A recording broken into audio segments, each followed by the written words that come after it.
আমি বলতে পারবো না কি ধরনের ব্যবস্থা তারা গ্রহণ করবে, কিন্তু যেগুলি পাবলিক হচ্ছে, যেমন আপনি জেনে থাকবেন যে এখন সামগ্রিকভাবে যদি এটা না হয়, একটা যদি সুষ্ঠু অবাধ নির্বাচন না হয়, যদি জনগণ তাদের প্রত্যাশা পূরণ করতে না পারে, যদি জনগণ তাদের নেতা নির্বাচন না করতে পারে, তাহলে যুক্তরাষ্ট্রের যে ডিসিশন গুলি হবে সেটি বাংলাদেশের জন্য খুব করুণ হবে, বাংলাদেশের এই সরকার ব্যবস্থার জন্য খুব করুণ হবে। অলরেডি আপনি দেখবেন যে প্রায় $100 মিলিয়ন মতো আপনার রেডিমেড গার্মেন্টস এর অর্ডার ক্যান্সেল হয়েছে। আপনি দেখবেন যে এই যে ভিসা স্যাংশন সেটি তো তারা অব্যাহত আছে, সেটা কিন্তু তারা শুরু করেছে এবং করছে। ওটা হয়তো পাবলিক করে না যে কার ভিসাটা বাতিল করা হলো, কিন্তু এটি তারা অব্যাহত ভাবে আছে। তারপরে তারা এটি হিন্ট দিয়েছেন সেক্রেটারি ব্লিংকন সেদিন, যে গার্মেন্টস ওয়ার্কার তারা একটা গ্লোবাল। আমি এই ব্লিংকন সাহেবের বক্তব্যটা একটু শোনাতে চাই আমাদের দর্শকদেরকে। আমি যদিও এর আগে একটা অনুষ্ঠানে শুনিয়েছিলাম, কিন্তু আমি আবার একটি মেমো স্বাক্ষর করেছেন, memorandum on advancing worker empowerment rights and high labour standard globally. তো বিশ্বজুড়ে, দুনিয়া জুড়ে শ্রমিকদের অধিকার আপহোল্ড করার জন্য, শ্রমিকদের অধিকারকে সমুন্নত করবার জন্য প্রেসিডেন্ট বাইডেন একটি নতুন মেমো স্বাক্ষর করেছেন, এবং এই মেমোর আলোকেই সেক্রেটারি ব্লিংকন, পররাষ্ট্রমন্ত্রী ব্লিংকন কথা বলছিলেন, এবং তিনি বলেছেন যারা মানে এই বিষয়টা খুব পরিষ্কার, আমরা তোমাদের পোশাক কিনবো, আমরা তোমাদের অর্থনৈতিকে সমৃদ্ধ করব, আর তোমরা এইসব নিষ্পেষণ, নিপীড়ন, নির্যাতনমূলক ব্যবস্থা গ্রহণ করবে, এটা মানতে পারি না। তো তিনি বলেছেন যে, তিনি স্টোরি হিসেবে বলেছেন যে কল্পনা আক্তার, বাংলাদেশের গার্মেন্টস নেত্রী, তিনি বলেছেন যে যুক্তরাষ্ট্রের অবস্থানের কারণে তিনি তার নতুন জীবন ফিরে পেয়েছেন। এবং আপনি জানেন যে গার্মেন্টস শ্রমিকরা তাদের অধিকারের জন্য আন্দোলন করতে গিয়ে ইতিমধ্যে প্রায় 5 জন গার্মেন্টস কর্মী নিহত হয়েছেন এই কয়েকদিনে, এবং তারা তাদের যে কি অমানবিক তাদের প্রতি আচরণ করা হয়, মাত্র 8,000 টাকা না 8,500 টাকা বেতন পান, তারা 25,000 টাকার জন্য আন্দোলন করছেন। তো এই আন্দোলনকে প্রতিহত করবার জন্য তারা বল প্রয়োগ করেছে, গুলি করেছে, এবং এইটা বলেছে সেক্রেটারি ব্লিংকন, এটা ক্লিয়ার করেছেন যে যারা এই শ্রমিকদেরকে নির্যাতন করবে, হত্যা করবে অথবা ভয়ভীতি প্রদর্শন করবে, তাদের ক্ষেত্রে এই ভিসা স্যাংশন এবং ভিসা রেস্ট্রিকশন গুলো যুক্তরাষ্ট্র অ্যাপ্লাই করবে। তো বাংলাদেশের কথা তিনি স্পেসিফিক্যালি তিনি এই ঘটনাটা উল্লেখ করতে গিয়ে বলেছেন। তো এখন যেটি হলো যে যুক্তরাষ্ট্রের অবশ্যই, কারণ যুক্তরাষ্ট্রের যদি তার উদ্যোগগুলি যদি ফেইল করে, অর্থাৎ যদি সাকসেসফুল না হয়, তাহলে পরে তাদের এই উদ্যোগটাকে, মানে যে তারা নানা উদ্যোগ গ্রহণ করেছে বাংলাদেশে অবাধ এবং সুষ্ঠু নির্বাচনের ক্ষেত্রে, নানা ধরনের তারা এঙ্গেজ হয়েছে সরকারের সাথে, বিরোধী দলের সাথে, সিভিল সোসাইটির সাথে, এখনো তারা শেষ চেষ্টা করছে বলে তারা আমাদেরকে জানায়। তো তারপর যদি না হয়, তাহলে তাদের অ্যাকশন এবং তাদের করণীয় তারা ঠিক করবে, এবং এই করণীয়টা যেটি আমাদের কাছে দৃশ্যমান সেটি হলো খুব বাংলাদেশের পুরো বাংলাদেশকে একটা বিপর্যয়ের মুখে ফেলে দিবে। বাংলাদেশের ব্যবসা বাণিজ্য, অর্থনৈতিক প্রগতি, সমৃদ্ধি, স্টুডেন্ট সব মিলিয়ে, এবং এটার প্রভাব কিন্তু পড়তে শুরু করবে, এবং তখন বাংলাদেশের সকলেরই রুটি রুজিতে ব্যাপকভাবে বাংলাদেশ আক্রান্ত হবে। একটা জিনিস হলো সরকার লুটপাট করছে, কিন্তু বাংলাদেশের প্রাইভেট সেক্টর কিন্তু অভাবনীয় সাফল্য অর্জন করেছে, বিশেষ করে ইনফরমেশন টেকনোলজির ক্ষেত্রে, গার্মেন্টস ক্ষেত্রে, এগুলো কিন্তু সরকারের বরং বিভিন্ন জায়গায় সরকার সমস্যা তৈরি করে, কিন্তু এই সমস্ত ক্ষেত্রেও কিন্তু গিয়ে প্রভাব বিস্তার করবে, এবং এটি বাংলাদেশের জন্য কোনো অবস্থাতেই মানে দেশকে একটি মানে মানুষকে বিপদের মুখে ফেলবে, অর্থনৈতিকভাবে সংকটের দিকে ফেলবে, এবং সেদিকেই যাচ্ছে। যদি সরকার এখনো যদি তাদের শুভবুদ্ধি উদয় না ঘটে, তারা যদি একটি নিরপেক্ষ সরকারের অধীনে যদি সরকার নির্বাচন পরিচালনা করতে ব্যর্থ হয় এবং নিজেরা যদি ক্ষমতায় থাকতে হয়, তাহলে কম্বোডিয়ার ভাগ্য তাদেরকে বরণ করতে হবে। তবে কম্বোডিয়া পেরেছে, কারণ কম্বোডিয়ার সাথে যুক্তরাষ্ট্রের খুব একটা তাদের কোনো যোগসাজশ নাই, অর্থনৈতিক সেরকম সম্পর্ক নাই, তারা চাইনিজ নির্ভর, এবং অন্যান্য দেশ পেরেছে। কিন্তু বাংলাদেশের খুবই মানে এত বেশি সম্পৃক্ততা যুক্তরাষ্ট্রের সাথে, যুক্তরাষ্ট্রকে বাদ দিয়ে বাংলাদেশ একদিনও চলতে পারবে না। তো এই অবস্থার মধ্যে শেখ হাসিনা সব মানুষকে, এবং এই ব্যবসায়ী সম্প্রদায় যারা এখন খয়েরখা হয়েছেন শেখ হাসিনা, তারাও টের পাবেন যে তাদের কি পরিমাণ ভোগান্তির মধ্যে পেতে হবে তার এই এক নায়কতন্ত্র এবং একদলীয় মনোবৃত্তির কারণে, এবং এটি যুক্তরাষ্ট্র মেনে নিতে পারে না। এখন ধরেন ব্লিংকন সাহেবের এই বক্তব্য মনে হচ্ছে যেন মানে একটা বাণিজ্য নিষেধাজ্ঞার একটা আভাস আমরা পাচ্ছি, প্লাস ধরেন ঘোষণা ছাড়াই তো আপনার অর্ডার কমে গেছে 35%। ঘোষণা ছাড়াই, হ্যাঁ না এবং $100 মিলিয়ন আপনি বলছেন যে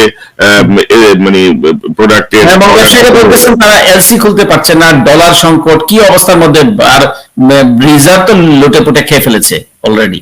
তো এখন এই অবস্থার মধ্যে, এবং শেখ হাসিনা তো এটি বলেছে যদি আমি না থাকি তাহলে সব বন্ধ করে দিব, মানে সব খেয়ে সব শেষ করে দিবে, মানে এরকম একটা দিকে যাচ্ছে।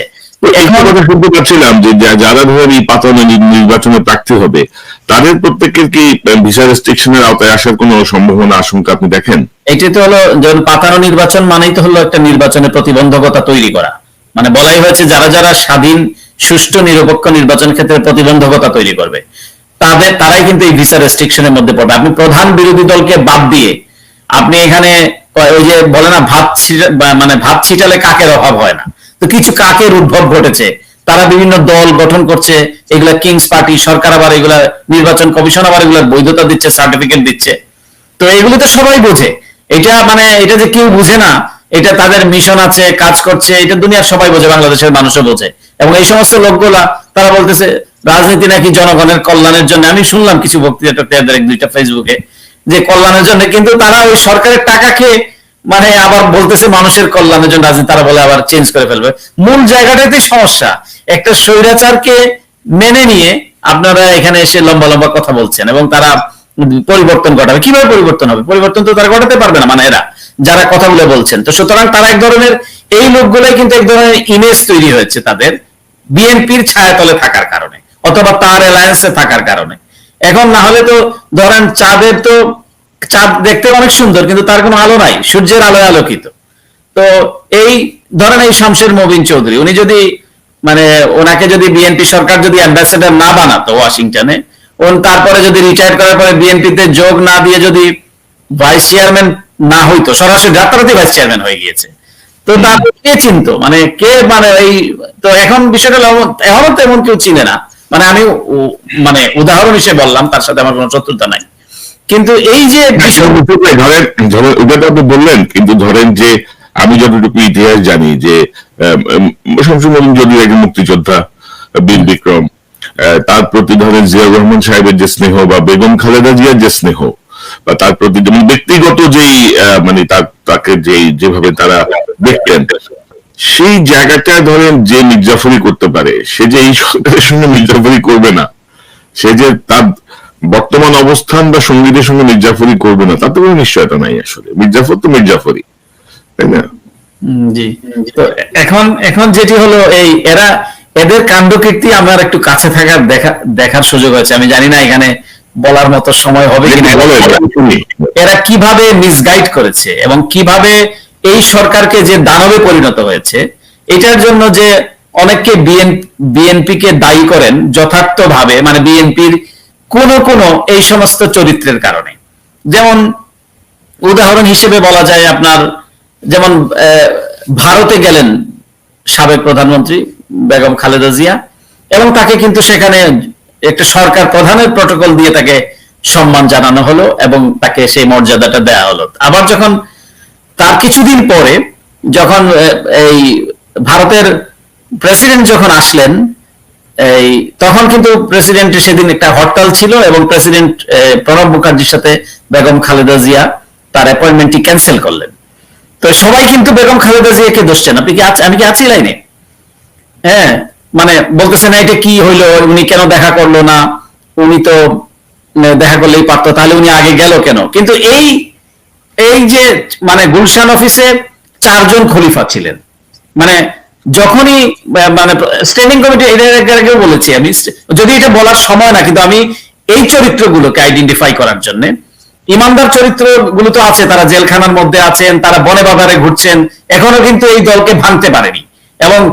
বিএনপি সবচেয়ে জনপ্রিয় দল বাংলাদেশের এবং সব গণমানুষের দল, এটা আমি বলে রাখি। কিন্তু বলে আমি 2-1টা চরিত্রকে একটু আইডেন্টিফাই করতে চাই, যেহেতু আমার দেখার সুযোগ হয়েছে। তো এই ধরেন শামসের মবিন চৌধুরী, মরহুম সাবিউদ্দিন যিনি মারা গিয়েছেন, প্রধানমন্ত্রীর প্রেস সেক্রেটারি মারুফ কামাল খান, আরেকজন সম্ভবত ফজলে রাহি আকবর সিকিউরিটির চিফ ছিলেন, এবং এই কয়েকজন, আরেকজন ছিল খুলনার কে শাহ শরীফ কামাল তাজ, দাবি করা হতো যে তিনি তৎকালীন ডিজিএফআই এর ভাই বা চাস্তো ভাই। তো এরা সবাই মিলে এই তখন কিন্তু মানে এরা কিন্তু সফর সঙ্গী হয়েছে বিভিন্ন জায়গায়, বেগম খালেদা জিয়া যেখানে গিয়েছেন অফিসিয়াল সফর সঙ্গী হয়েছেন, এবং ভারত সফরেও এরাই কিন্তু তার সফর সঙ্গী। এবং তো এরাই বেগম খালেদা জিয়াকে অ্যাডভাইস করেছেন যে এখন যেহেতু ভারতে গিয়েছেন উনি, আমি ভারতে না গেলে এটা আমি বলতাম না দেখা করেন তো কি হয়েছে, তো কিন্তু আসার পরে যখন প্রণব মুখার্জির সঙ্গে দেখা না করা হলো, তারাই কিন্তু অ্যাডভাইস করলো যে না আপনি হরতাল ফেলে তাহলে আপনাকে দুর্বল ভাবা হবে, যে আপনি এই কথাগুলো মানে আমি একটু বলে রাখি, আপনাকে মনে করা হবে যে আপনি দুর্বল, এবং আপনি কিন্তু সবসময় আপনার একটা আপসহীন নেত্রীর মনোভাব আছে, সবাই ভারত আপনাকে খুব দর্তব্যের মধ্যে নেই, মনে করে যে আপনি একটা আয়রন লেডি, এই ধরনের কথাবার্তা বলে তারা কিন্তু তাকে বুঝিয়ে এইটা কিন্তু রহিত করলো, মানে প্রণব মুখার্জি। আমি এই জন্য বলছি না যে প্রণব মুখার্জির কাছে গিয়ে আমি সেটার পক্ষেও না, ভাস্কর দিতে হবে, কিন্তু যেহেতু রিসিপ্রকাল, আপনি ভারতে গিয়েছেন, আপনাকে রাষ্ট্রীয় একটা প্রটোকল দেওয়া হয়েছে, তার দেশের প্রেসিডেন্ট এসছেন সেদিন, আপনি মানে এটা কিন্তু তাকে রহিত করা হয়েছে, এটা কিন্তু বেগম খালেদা জিয়ার দোষ না, কিন্তু এরাই কিন্তু আরেকটা উদাহরণ দিব তাহলে আপনি বুঝতে পারবেন, এরাই কিন্তু ওনাকে এবং বেগম খালেদা জিয়া এই ক্ষেত্রে কিন্তু গণতান্ত্রিক, তিনি অনেককেই আমি দেখেছি, আমি তার চাকরি করেছি কিছুদিন, আমি দেখেছি প্রধানমন্ত্রী কার্যালয়ে যে তিনি একটা কিছু বলেন আপনারা কি বলেন, এই আপনি যারাই সামনে আছে তার পদ দেখে উনি বলেন না যে সে কি পদে আছে, তিনি একটা অপিনিয়ন নেন, হয়তো 8-10 জন আসে, সে হয়তো প্রিন্সিপাল সেক্রেটারি আছে, পলিটিক্যাল সেক্রেটারি আছে বা মিলিটারি সেক্রেটারি আছে, তিনি একটা কথা বলে আমি এরকম ভাবছি আপনারা কি বলেন, এটি কিন্তু ওনার ওয়ার্ড। তো উনি এটা কিন্তু ঠেলে দিয়েছেন হাউসের উপরে, এবং এরাই কিন্তু তাকে বলেছে, তো উনি তো সিদ্ধান্ত এরাই কিন্তু কনভে করেছে। এই শমশের মোমিন চৌধুরী কিন্তু ভারতীয় হাই কমিশনে ফোন করে জানিয়েছে যে দেখা করতে পারবেন না, একটা। আরেকটা হলো শেখ হাসিনা যখন ফোন করলেন বেগম খালেদা জিয়াকে, শেখ হাসিনা তো অভিনয় করেন, সবাই জানে শেখ হাসিনার মুখের ভাষা, চোখের চাহনি, এটা তো কারো বলে বোঝাবার দরকার নাই, কিন্তু এই অভিনয়কে আপনি এই অভিনয়ের তো ট্র্যাপে আপনার পড়ার দরকার নাই। তো কোন এটা বেশ আগে শেখ হাসিনা ফোন করলেন, তখন হরতাল চলছিল, যে আপনি আসেন আলোচনায় আসেন, তো তখন ধরেন শেখ হাসিনা কিন্তু ট্র্যাপে ফেলে যেত, শেখ হাসিনা ট্র্যাপে ফেলতে পারতো না। তো এই যদি এই বুদ্ধিমত্তার সাথে যদি এই ডিসিশন গুলা নেওয়া যেত, তো তখন কিন্তু আমি জানি না যে শেখ হাসিনা যে স্বৈরাচার তার মনোভাব তিনি চেঞ্জ করতেন কিনা, কিন্তু এটা আপনি কিন্তু ড্রাইভিং সিটে থাকতেন তখন, যখন বলা হলো তখন সবাই কিন্তু এরাই বসা, একটা টেলিফোন কল, এই চারজন, এই চার, ফজল ভাই একবার ছিলেন না, আমি দুঃখিত তার নাম বলা ঠিক হবে না, বাট মারুফ কামাল খান, শিমুল বিশ্বাস, এবং আপনার শিমুল বিশ্বাস তার যেহেতু পার্সোনাল অ্যাসিস্ট্যান্ট তার ব্যক্তিগত, এবং এই শমশের মোবিন চৌধুরী এন্ড সাবিউদ্দিন, তারাই কিন্তু তাকে ব্রিফ করলেন কি বলতে হবে, এবং তিনি স্বভাবতই আমি তার চাকরির সুবাদে দেখেছি, যেটা বললাম যে তিনি সকলের সাথে আলোচনা করেন, এবং তাকে অনেকটা উত্তেজিত করলেন, তিনি যাতে উত্তেজিত ভাবে শেখ হাসিনাকে রেসপন্ড করেন, এবং তিনি উত্তেজিত ভাবে রেসপন্ড করলেন। এবং ওই দিন রাতে বিশ্বাস করেন গুলশান অফিসে গিয়ে আমি শুনলাম আর কি, মারুফ কামাল খান সিগারেট ফুঁকছেন, তার উপরে পায়ের উপরে পা তোলে, এখন উনি নানা বাণী দেন, নসিহত করেন ফেসবুকের মাধ্যমে, আর এই আমলারা তার এই সিগারেটের ধোঁয়াগুলো শুকতে থাকে, তো বলছেন আরে ম্যাডাম যখন কথা বলে, এটাই তো ম্যাডাম, এটাই তো প্রধানমন্ত্রী, উনি হলেন প্রধানমন্ত্রী, আর শেখ হাসিনা যখন কথা বলে তাকে মনে হয়েছে মানে সে কিছু না, মানে যে শব্দটা ব্যবহার করলো আমি আর ওটা বললাম না পাবলিক ডোমেনে, এবং এগুলোই কিন্তু এই চরিত্র, এই শমশের মোবিন চৌধুরী, হি ওয়াজ দ্য লিডার। এবং এই যে তারা মানে আপনি ওমরাতে যাবেন, ইয়েতে যাবেন, তো এখনো যেমন, এবং এরা কিভাবে ম্যাডামকে মানে বেগম খালেদা জিয়াকে কনফাইন করেছে, আওয়ামী লীগ তো করেছে, যে আরেকটা ছোট্ট উদাহরণ দেই, মানে এটা বলা দরকার,